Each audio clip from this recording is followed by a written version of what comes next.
Halo guys, welcome to my YouTube channel. Namaku Cleopatra Melja Anastasia dari Teknik Industri UPN Veteran Yogyakarta.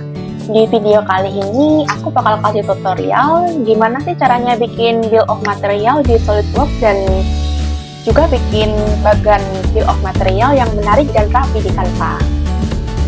Oh iya, sebelumnya aku mau jelasin dulu apa sih bill of material itu. Jadi bill of material adalah daftar lengkap, formal, dan terstruktur dari seluruh komponen penyusun suatu produk. Fungsi bill of material ini banyak banget. Yang pertama, menyediakan informasi struktur produk, membantu proses perencanaan produksi, menentukan komponen yang harus dibeli atau diproduksi, menjadi dasar untuk estimasi biaya, dan yang terpenting, memudahkan pengendalian persediaan.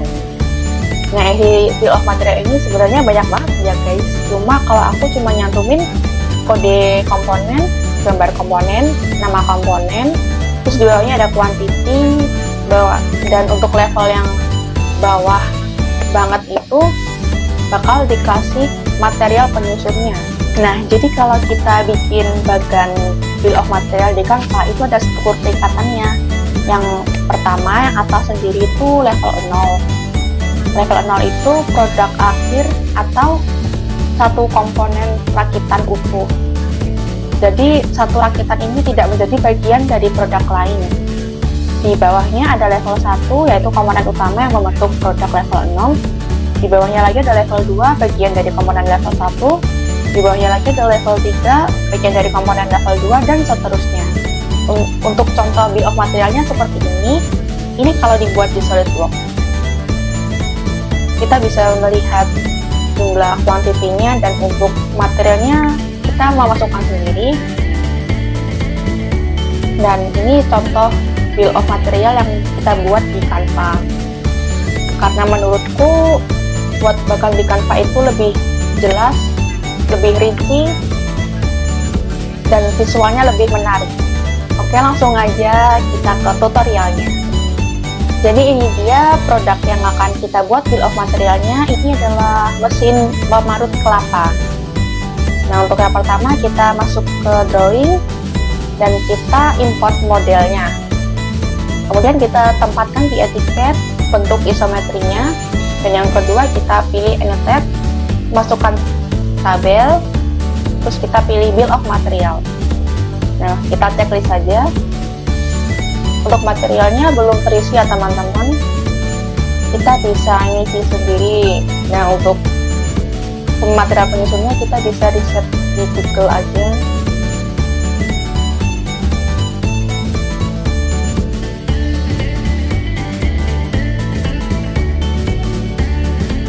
Oke, aku lengkapi dulu ya guys.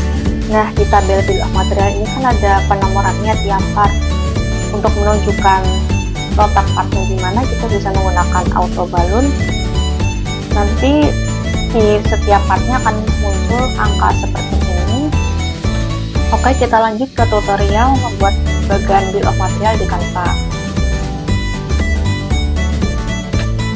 Yang pertama, teman-teman bisa bikin desain baru dengan ukuran custom size.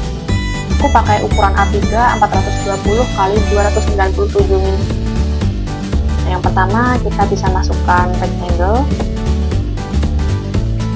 Untuk bordernya pakai warna hitam, terus tipis aja. Untuk fillnya putih aja sama kayak backgroundnya.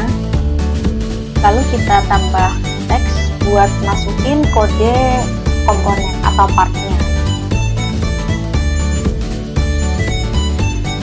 Kemudian kita masukkan frame foto supaya nanti ketika di copy banyak, kita bisa langsung menempelkan foto tanpa harus memasukkan atau menatanya satu persatu lagi. Nah, jadi kita akan membuat template bagannya, lalu kita masukkan nama part atau nama komponen.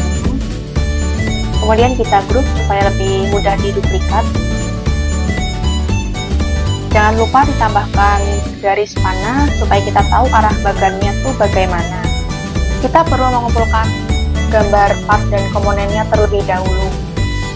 Kita bisa langsung aja render di SolidWorks satu persatu partnya, mulai dari yang paling kecil hingga satu kesatuan utuh. Untuk cara rendernya kita masuk ke render tools, kemudian ke final render.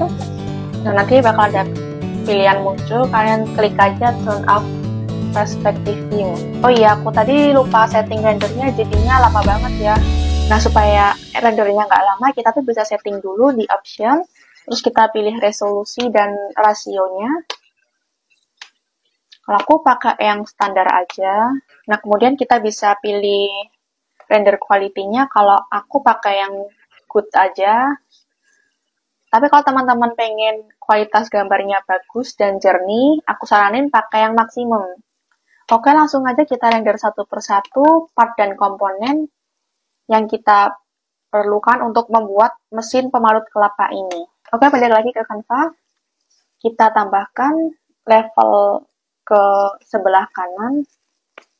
Yang pertama itu, baris pertama itu level 0. Oke, kita rapikan dulu ya. Kita mulai masukkan gambar part dan komponennya.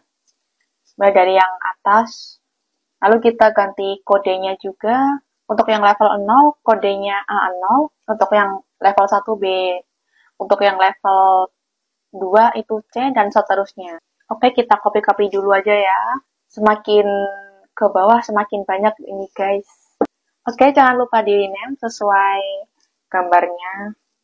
Jangan sampai ada yang salah, kita harus teliti ya guys. Kemudian kita bisa memasukkan jumlah atau quantity dari part tersebut. Nah, misalnya di dinamo dan di housingnya nih, bautnya itu kalau di tabel dihitung jadi 1, jadinya ada 16. Tapi harusnya tuh dibedain. Kalau aku hitung manual, baut di dinamo itu ada 12, kalau di housing itu ada 4. Oke, setelah menghitung quantity, kita bisa lanjut ke pemberian material. Kita bisa riset di Google part tersebut pakai material apa, misalnya kalau baut pakai stainless steel, terus cover juga, dan sebagainya. Nah, jadi hasil akhirnya kayak gini ya guys. Oke, cukup sekian tutorial dari aku tentang pembuatan bill of material di SolidWorks dan pembuatan bagian bill of material di Canva. Semoga bermanfaat dan bisa membantu teman-teman semua dalam proses belajar ya. Thanks banget udah nonton. Aku Cleopatra Imelda Natasha pamit undur diri.